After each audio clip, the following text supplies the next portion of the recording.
Nous restons un moment sur le forum Togo-Union européenne qui s'est achevé ce vendredi. Beausoleil, rapidement la conclusion. Oui, la conclusion, c'est que je suis optimiste. Je crois à la réussite de ce plan national de développement. Et comme les gens n'avaient pas, ceux qui ne croyaient pas, et quand le chef de l'État lançait sa politique des grands travaux, aujourd'hui, ils sont quand même, pour les gens honnêtes, reconnaissent que le Togo a changé avec l'exécution de cette politique. Je crois fermement que le PND va réussir et ça va apporter beaucoup à notre pays. Alors, Carlos Quetaouz, Beausoleil l'a rappelé, quoi qu'on dise, tout part des promesses. L'économie est une science exacte. Il n'y a pas d'à peu près, il n'y a pas d'optimisme, il n'y a pas de croyance, nous ne sommes pas à l'église. Mais c'est de l'argent qui se trouve dans les poches de quelqu'un que vous allez quand sortir. Le président Emmanuel Macron quitte la France pour aller en Chine, quand il revient, d'abord, il y a déjà des prévisions. On dit qu'il va signer un accord pour livrer des Airbus à la Chine. Et c'est évalué à 5 milliards d'euros. Et quand il va, il signe, il revient. Il ne va pas faire de l'aventure. Il ne va pas faire de la villégiature. Il va pour signer un contrat et il revient. La Côte d'Ivoire, le PND, si on peut l'appeler de la Côte d'Ivoire, a coûté autour de 30 milliards. La Côte d'Ivoire n'a pas fait le folklore là, comment on l'appelle? Peine du tout. Bon, ça a été rapidement arrêté aussi. N'a pas fait de tour. On a commencé par voir des réalisations. Les autoroutes, les trucs là, et les hôpitaux. Et on a vu les choses émerger. Le Sénégal n'a pas fait de tour. Mais on a juste vu qu'il y a eu le métro ou bien le train, le TGV. Il y a eu ceci. Ça a été lancé, mais jusque-là, aucun TGV ne roule à Dakar. Oui, mais il y a eu un lancement, c'est qu'ils sont en train de profiter. Chez nous aussi, il y a eu un lancement. Vous voulez qu'on parle des trains de Donc, je disais également qu'il faut éviter de mettre de l'émotion dans ce qui devait être exact en matière de développement. Carlos, est-ce que vous pensez que le chef de l'État, Faure Gnassingbé, va s'asseoir pendant 48 heures sur ce forum, être aux côtés des investisseurs pour un gros zéro? Oui, moi, je ne le souhaite pas. Mais malheureusement, c'est les résultats. C'est-à-dire qu'on ne peut pas envisager, on ne peut pas imaginer. C'est les résultats. C'est-à-dire qu'à la fin du forum, moi, je voulais souhaiter que, voilà, on a fini de faire le forum aujourd'hui. Le Togo a réussi à mobiliser 50% du total de l'argent qui devait être mobilisé pour le PND. 50%. Il faut des chiffres. Quand le président Alassane Ouattara fait une interview sur RFI ou dans d'autres médias, il donne des chiffres. J'ai réussi à faire ceci. Le taux de croissance est ceci. Nous avons investi tel montant dans l'éducation. Nous entrevoyons d'investir tel montant dans la santé. Nous allons faire ceci. Il donne des chiffres. Ça donne une idée aux investisseurs. Moi, tous les jours, quand vous frottez avec des investisseurs véreux, sulfureux, à l'image des Gupta, à Choc Gupta par exemple, de l'hôtel de Vivrier, où ils viennent prendre votre hôtel, votre patrimoine, ils font du banditisme et après ils se font de la publicité pour dire que voilà, eux ils ne font pas partie des Gupta mafieux et tout ça là. Quand on parle des climats des affaires, vous dites que tel nombre de 10 000 ou bien 3 000 ou bien 5 000 entreprises ont été créées en l'espace d'un an. Est-ce que vous parlez des entreprises qui ont été fermées? C'est plus que ça, c'est le double, c'est le triple. Cela ne favorise pas le climat des affaires. Il faut donner des chiffres réels et permettre aux investisseurs d'évaluer à leur juste valeur la situation socio-économique du pays. Alors, et c'est ça qui permet d'encourager les investisseurs à venir investir. Alors, mais Joseph, si vous êtes dans la magie... Quand Carlos parle de chiffres exacts, je rappelle quand même que, bien qu'on parle de promesses fermes, on a dit 1,3 milliard d'euros. Mais tout ça, ce sont des promesses, c'est ce que je dis. C'est-à-dire que, bon, un investisseur est toujours prévoyant. Et le risque du PND aujourd'hui, c'est que nous avons 2 élections devant nous. Je l'ai déjà dit. Il faut faire extrêmement attention parce que par le passé, on a connu, le Togo a connu des situations un peu difficiles. Et vous n'allez pas aujourd'hui me dire ou bien convaincre un investisseur qui va venir investir dans un pays. Bon, entre parenthèses, c'est vrai qu'aujourd'hui, nous avons retrouvé la paix. Mais il faut faire extrêmement attention. Vous voyez déjà, donc les gens ont une vision même, ont une prévision même de ce qui pourrait se passer d'ici un an dans le pays. À plus forte raison, Joseph, quand le chef de l'État dit qu'il y a des manifestations avec des armes de guerre, quand un investisseur veut venir dans un pays, il tape Google, Togo, il tape le chef de l'État. il voit un discours du chef de l'État qui fait une interview pour dire que les manifestants de son pays manifestent avec des armes de guerre. Vous savez ce que ça signifie pour un investisseur? Oui, mais c'est là-bas qu'il faut quand même faire des nuances.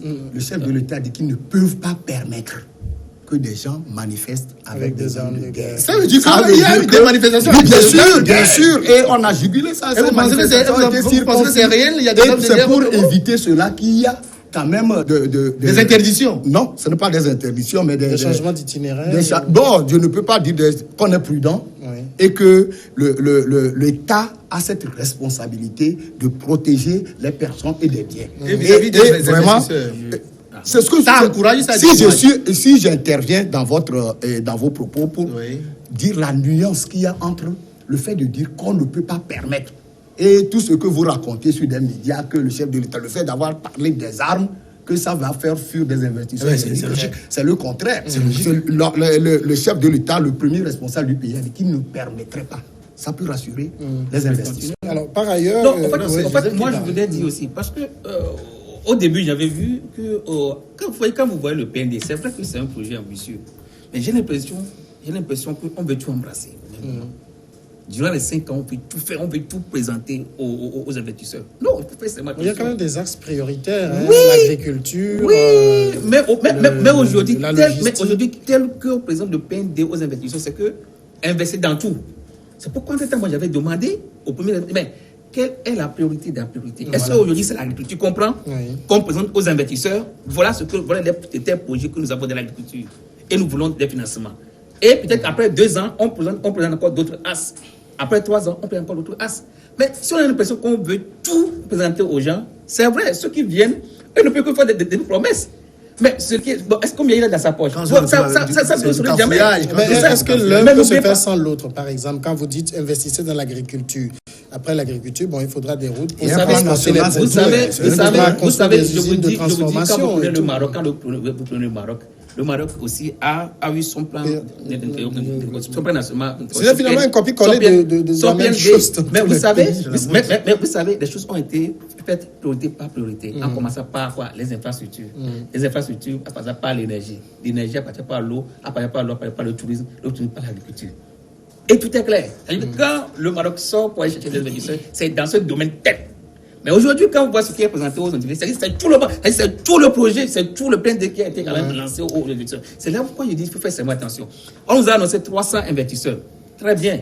On nous a dit qu'il y a 150 projets bancaires qu'on a présentés aux gens. Mais jusqu'à présent, parmi les 150, combien ont été quand même aujourd'hui? Quand est-ce qu'on a présenté les projets? Aujourd'hui, ils ont fait ça aujourd'hui, le B2B. Comment ils ont fait le B2B aujourd'hui? Jusqu'à présent, ça ne fait que 24 heures. Oui, c'est-à-dire qu'à la fin, il faut faire seulement attention. C'est-à-dire que quand vous invitez les gens viennent. Les gens ne viennent pas faire de la camaraderie ici. Ils sont plus sérieux que ce que vous imaginez. Le temps. Pourquoi moi, j'avais dit, quel type de projet positif vous voulez présenter aux gens? Et aujourd'hui, à la fin, il faudra qu'on soit en mesure de dire. C'est vrai, hier, quand vous écoutez le vice-président de l'Union de la Commission européenne, il a été clair. Nous voulons créer 10 000 emplois au Togo d'ici 5 ans. Voilà. Il a été clair. D'ici 5 ans. Alors, est-ce d'ici 5 ans? Mais est-ce que peut-être aujourd'hui c'est l'acquis? Je lui saurais dire. C'est un objectif. C'est un objectif fixé. Mais il faut l'atteindre. Mais par rapport à cet objectif, qu'est-ce que nous allons faire pour pouvoir l'accompagner? Donc, je pense qu'il faut être concret. Ici, nous parlons de l'argent, nous parlons de finances. Donc, ce n'est pas une question de distraction. C'est pourquoi moi, je dis jusqu'à présent des promesses fermes. C'est bon. Mais en fait, moi, je voulais savoir quel type de promesses ont été faites aussi pour que ce soit des promesses fermes. Est-ce que dans l'agriculture aujourd'hui, on peut dire d'accord, nous avons au moins tel montant qu'on va financer. Quand nous prenons le tourisme, quand nous prenons par exemple les cohésions financières. Donc voilà ce que moi je vous dis. Donc les promesses fermes, moi je dis c'est bien, mais seul le Premier ministère, ce que contient les promesses. C'est qu'on met dans ferme. Et puis il faut faire attention, c'est qu'il faut éviter de banaliser les concepts sérieux. C'est-à-dire que le PND, le plan national de développement, c'est un projet ambitieux qui devrait être pris très au sérieux. C'est pas le cas. Ce n'est pas le cas. Quand on voit, qu'est-ce qu'une population de Saïba doit avoir dans le PND pour dire qu'on sensibilise la population de Saïba au PND? Alors que les gens sont là. Ils ont des problèmes de santé, ils ont des problèmes d'éducation, ils ont des problèmes d'infrastructure. Mais créer les conditions pour aller développer la zone. La réponse, c'est le PND. De les rassembler sous un arbre pour dire que voilà, on vous sensibilise au PND. Mais c'est de l'hérésie. Ça n'a pas de sens. Il faut employer le développement. Il faut être concret. Il faut être direct. En faisant quoi? Mais en étant sérieux dans les initiatives, dans les infrastructures. Bon, moi, je mets le fait d'aller dire à ces populations de Sagbado, comme il le dit, que de les informer, c'est toute une information pour qu'ils sachent qu'il y a un plan national de développement qui est enclenché et qu'ils puissent, pour que demain, les journalistes comme Carlos ne disent pas que même les populations... Ça veut dire que vous faites de la propagande inutile.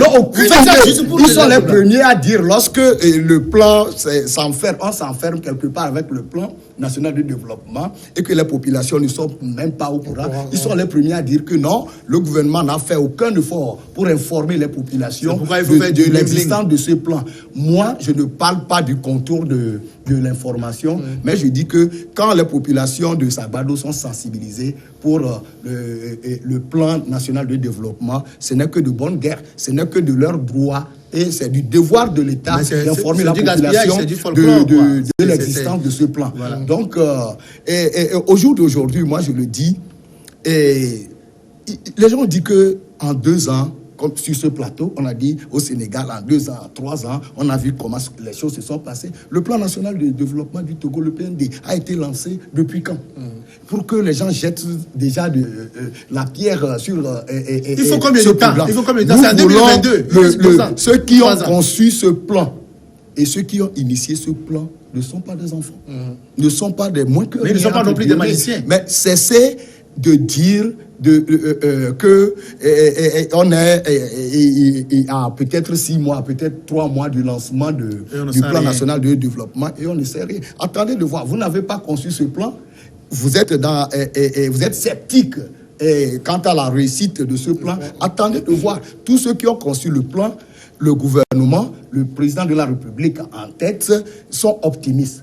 Et ceux qui croient au développement de ce pays ne peuvent l'être aussi. Et nous prions pour que ce plan réussisse. Et ça va réussir. Il y a, je pense, Carlos Lopez, qui est le secrétaire exécutif de la Commission économique de l'Union africaine, qui a estimé que, il dit, je le cite, il est clair que le Togo est dans la catégorie des réformateurs en Afrique.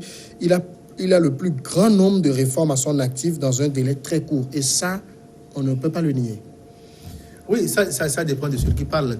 Carlos Lopez, bon, c'est un homme avisé, qui est un économiste et qu'on connaît pour avoir fait des réalisations. Mais s'il le dit, c'est en fonction des rapports qu'il a. Et je disais récemment qu'au Togo, quand on veut parler des instruments, des textes et des principes au niveau standard en matière de loi, en matière d'adhésion au texte et tout ça là, le Togo est un beau pays. Vous comprenez? Quand vous allez à l'OIT, à l'OMC, même dans le domaine des droits de l'homme, les instruments internationaux et tout ça, le Togo est clean. On arrive rapidement à prendre la mesure pour ratifier, pour signer. Mais l'applicabilité sur le terrain n'est pas la même chose que ce qui est signé ou ce qui est ratifié. Donc, quand vous allez sur le site de Togo Réforme, vous allez voir que nous avons fait telle réforme. Nous avons fait telle réforme. La dernière fois, le ministre des Droits de l'Homme, il nous disait que ils ont voté une loi, ou bien bientôt ils vont voter une loi sur la déclaration des biens, et que toutes les autorités togolaises, les premières raisons vont déclarer leurs biens. Mais il a dit ça, c'était bio. Mais est-ce que ça va rentrer dans la réalité? Mais c'est mis dans la Constitution. C'est mis dans la Constitution. Pourquoi ça n'a jamais été fait? Donc, c'est ce que je dis. Carlos Lopez, par exemple, lui, il dit que voilà, le Togo est sur la bonne voie en matière de pays réformateurs, comme le Rwanda qui est en tête des pays réformateurs en Afrique, avec le développement que le Rwanda a connu. Mais c'est en fonction des rapports et des informations qu'il a. Carlos Lopez n'est pas au Togo pour voir la réalité des faits. C'est nous qui touchons du doigt la réalité des faits en matière économique, en matière politique, en matière financière.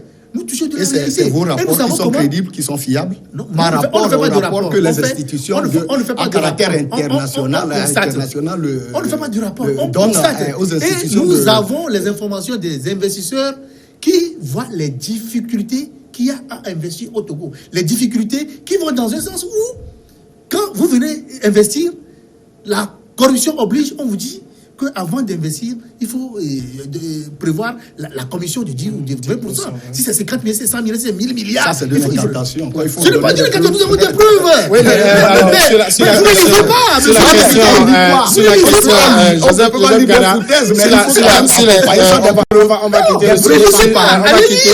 on va quitter le monsieur sur les propos de Carlos Lopez, sur les mots de en chantier aujourd'hui. Mais qu'est-ce qui s'est passé au niveau de ces voies-là? Certaines voies ont été bien faites. On va évoluer, si vous permettez, on va évoluer. Joseph Gara, sur les mots de Carlos. Je suis d'accord avec Carlos Lopez. Carlos Lopez, en fait, c'est l'ex-secrétaire général, secrétaire exécutif de la Commission de développement économique pour l'Afrique.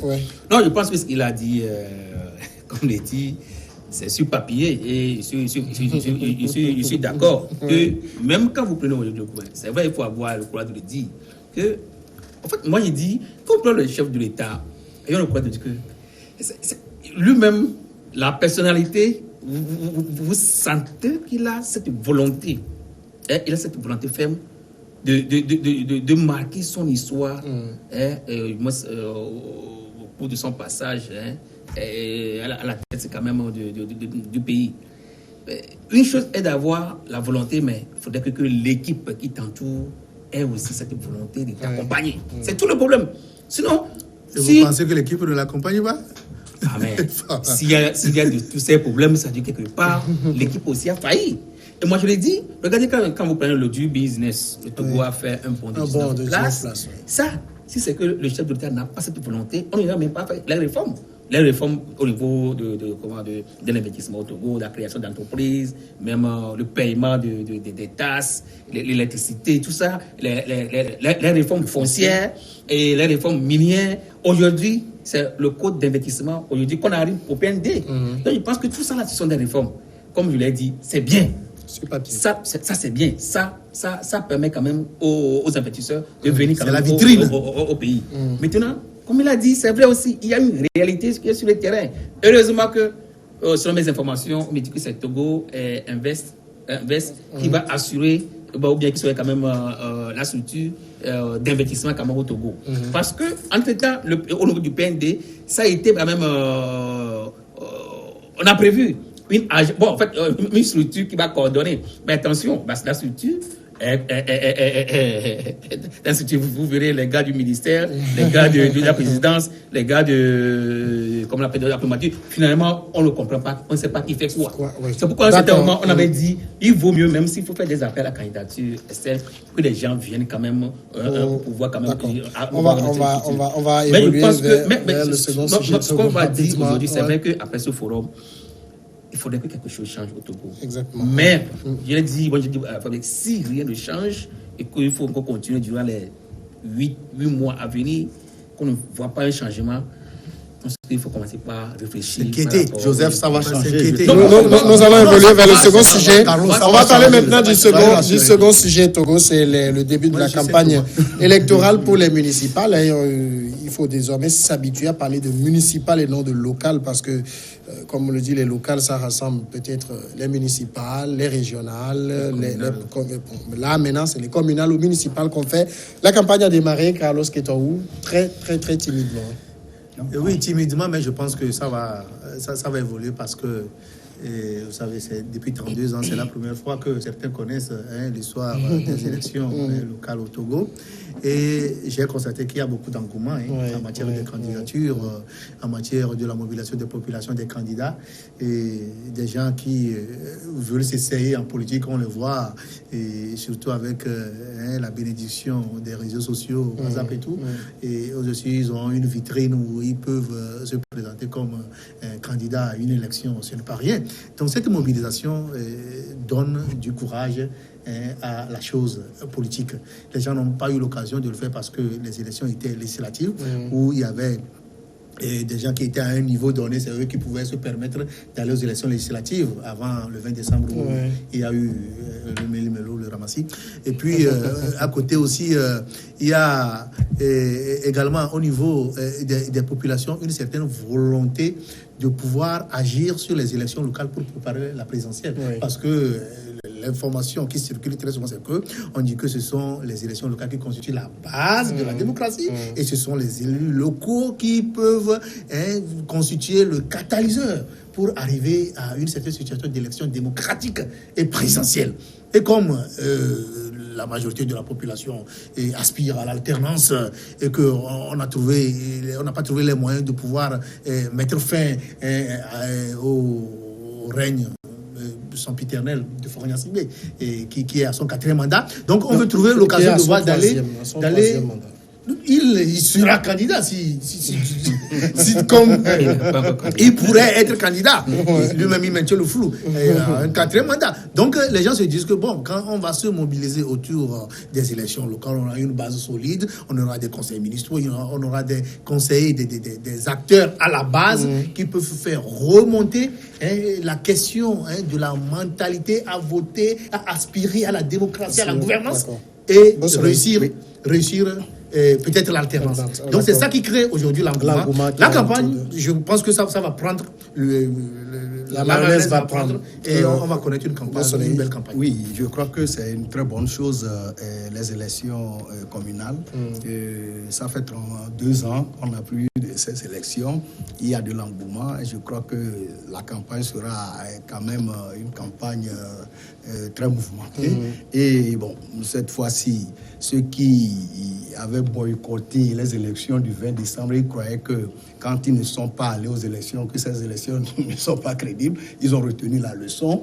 Et maintenant, c'est une très bonne chose qu'ils participent à ces élections pour dire qu'un parti politique, quand il est créé, c'est pour aller aux élections. Ouais. Et je crois que ce n'est qu'à mettre à l'actif de tout notre pays où ces élections prochaines, les élections du 30 juin, fera où les gens qui se disaient que c'est parce que ils n'étaient pas aux élections que certains ont gagné. On verra sur le terrain. Et ils sont maintenant à ces élections. Et on verra comment... si ce que Carlos a fait Ramassi, si les gens encore se présentent face aux membres de leur parti d'opposition, on verra s'ils gagneront ou pas. Donc voilà aussi l'intérêt, l'enjeu même de ces élections. Je le dis, et si vous le permettez, les gens ont affirmé ouvertement que c'est parce qu'ils n'étaient pas allés à ces élections que certaines personnes, aux élections du 20 décembre, que certaines personnes qu'on appelle des Ramassi avaient gagné. Et moi, je suis fier et je suis très content que cette opposition participe à ces élections pour voir. Et si vraiment il était aux élections du 20 décembre, que d'autres personnes n'allaient pas réussir à gagner ces élections. Ça va être quand même une belle foire d'empoigne. Hein? Ah oui, mais vous savez, en fait, jusqu'à présent, il y a un flou même qui tourne autour de la campagne. Parce que la campagne démarre le 14 à minuit. Oui. À 0 heure. À 0 heure. Donc, normalement, c'est aujourd'hui à 0 heure. La confusion, c'est que quand on tombe à 0, on est dans un autre jour déjà. On est déjà le 14. À 0, on est le 14. Le 14 déjà. Ouais. Donc ça veut dire que ça a déjà commencé sur les réseaux sociaux. Depuis, ça, je pense que là-bas, il n'y a pas de régulation. Non, mais c'est ce que j'ai dit. Là, c'est rien failli là-bas parce que. Il ne peut pas contrôler les réseaux sociaux. Il y a commencé déjà à poster des affiches et tout. Sur les réseaux sociaux. Ouais, donc, je pense qu'on attend, comme le président de la CENI l'a dit, en fait, nous entendons une campagne quand même digne de son nom, une campagne responsable où les gens doivent se respecter. Malheureusement, que j'avais constaté que depuis que nous sommes rentrés dans le processus électoral, les messages qui sortent à gauche et à droite, moi personnellement ne me reconfortent pas. Et jusqu'à un certain moment, je me demande est-ce que les gens ne détournent pas l'idée ou bien le principe même d'une élection municipale. Parce qu'on a l'impression que ce sont les politiciens même qui savent la chose. À un certain moment, on croit que certains même sont allés jusqu'à dire qu'après ces élections, il faudrait que ce régime quitte. Donc je me suis demandé, mais est-ce que c'est une élection présidentielle on ne comprend rien, et bien la population aussi est dans un flou total. Ah oui, mais c'est comme ça, ils le font. Donc, je dis, faisons extrêmement attention. En fait, les municipales, c'est pour changer, c'est pour transformer, c'est pour développer le pays. Non, je ne te coupe pas, mais c'est pour encore cacher leur camouflet de décembre passé. Est-ce que ça Parce vous que les populations ensemble? ne comprennent pas pourquoi ils ont boycotté les élections du Oui, 20 mais- décembre. Non, mais donc, Et ça, ils c'est veulent pas- aller maintenant. à Si ces les gens élections. veulent Personne- gagner des Vous allez municipalités, voir- si les gens veulent gagner des municipalités pour chasser le pouvoir. Vous allez voir que les têtes de Ils sont obligés de mentir pour le dire que c'est les présidentielles. Les têtes de liste sont les présidents des partis politiques. Ouais. Pas le moins, le chef de file de l'opposition aussi est L'ancien. se lance. Alors, moi, je dis, il faut peut-être que donner plutôt la chance à la jeunesse d'être encore plus actif sur le plan politique que de laisser. Parce que c'est vrai, comme dirait quelqu'un, la bague était passée. Maintenant, c'est la pirogue. Mais on va voir que les gens s'acharnent plus sur la pirogue que sur la bague. Donc, je pense qu'il faut faire seulement Si les deux mènent à la destination. Ah oui, c'est ça qu'on a à la destination. Mais il faut faire seulement attention pour ne pas dénaturer le sens même des élections Sinon, il passe ce qui se passe, les messages. Je crains fort qu'au cours de la campagne, qu'on donne notre message à la population. Justement, Carlos, on risque d'avoir dans la campagne, des gens m'ont dit, si vous votez notre liste, nous ferons les réformes. Oui, mais ça a commencé, les gens le disent. Oui, oui. Bon, vous savez, c'est une question de l'appréciation. Ça pose le problème de niveau aussi. L'appréciation. Je ne veux pas dire niveau, sinon le député va se fâcher. J'ai eu le mot, mais je ne veux pas le prononcer. Quand je parle encore de niveau, il va me demander. Mais le niveau même, c'est quand tu le dis, c'est par rapport à. Non, c'est que, oui, le à la niveau politique, population. oui, à la population, s'il y a un problème de niveau où les gens n'ont pas été suffisamment formés à la chose politique. Là, c'est aussi un manque de communication. La CENI n'a pas communiqué suffisamment parce que, vous savez, nous avons quitté les élections législatives et puis 4 mois après, on annonce les élections communales et tout ça. Ça fait qu'on n'a pas eu suffisamment de temps pour informer, pour sensibiliser. Mais c'est une première expérience depuis 32 ans et ça va être, on dit, c'est Samuel Johnson qui le dit, l'expérience dont les gens baptisent leurs erreurs. Donc, c'est une expérience, on va tenir compte des erreurs et on va améliorer. Mais là où il se pose un petit problème, c'est l'invalidation que nous avons connue tous azimuts au niveau de certaines listes qui sont présentées. Je ne veux pas m'appesantir sur la liste de Pascal Modona.